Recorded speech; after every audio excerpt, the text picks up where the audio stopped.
It is back in session for Virginia lawmakers in Richmond as they kicked off the 2025 General Assembly. Getting work done was delayed for days because of the city's water supply crisis. Yeah, but they're back. The water's back, and this time they're hearing first from Governor Glenn Youngkin. Our Matthew Torres is live at the Virginia State Capitol. And Matthew, we know that the governor delivered his final State of the Commonwealth address as governor today.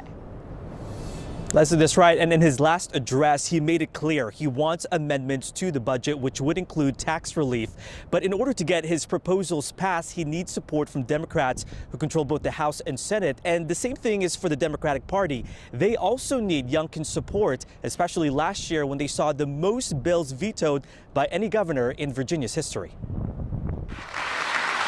Delivering his final address in his last year as Virginia's governor, Republican Glenn Youngkin says the Commonwealth is in a strong and prime condition. Virginia is growing, Virginia is competing, and Virginia is winning. He praised Virginia's new reputation as a business leader, booming economy and job growth, record investments in schools and law enforcement, and growing population. What we are doing works, and I strongly have encouraged our General Assembly to keep doing the things that work. The $1.2 billion budget surplus, Youngkin is pitching to get rid of what he calls the most hated tax, the vehicle tax. He's also pushing to stop taxes on tips, but top Democratic leaders say the idea is half-baked. He says what he says. We'll take a look at it, but it seems unlikely based on the proposal that we have right now that we'll be able to do anything right now.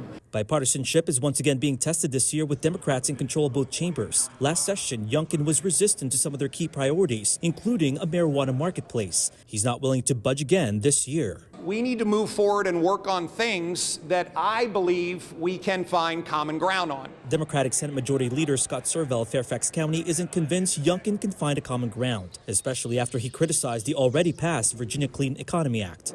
You know, the door's always open on our side, but, you know, when he gives a speech, it basically, trashes most of our priorities. It's kind of hard to see where he's trying to find common ground. Republicans and Democrats are already debating over Youngkin's proposed scholarships for low-income students to support school choice programs. Former Fairfax County School Board Chair Stella Pekarsky. Well, I don't see any possibility where many of us would be interested in working on taking away money from our public schools to invest them in private schools for folks.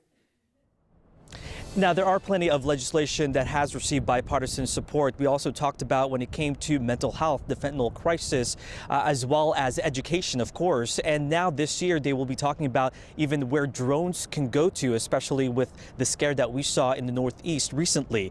Now, when Youngkin even brought up the idea of creating a gaming commission, some Democrats stood and clapped. The idea is to have one entity to oversee gaming regulations in Virginia. Guys?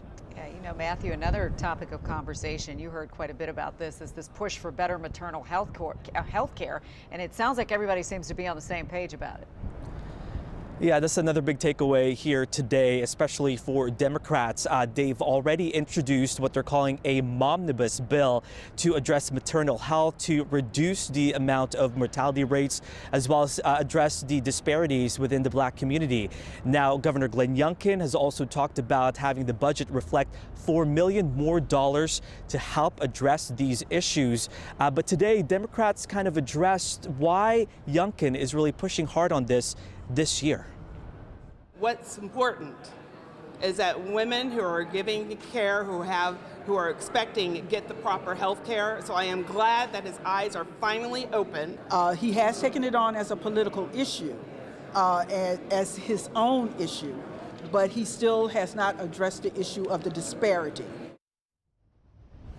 Now, Youngkin did thank Lieutenant Governor Winsome Earl-Sears, and Winsome Earl-Sears, as we know, is also running for governor this year. So keep in mind, this is also a big election year, not just for governor. We have Lieutenant Governor, the Attorney General, and the 100 House of Delegates seats open this November, guys. Big year in Virginia. Matthew, thank you.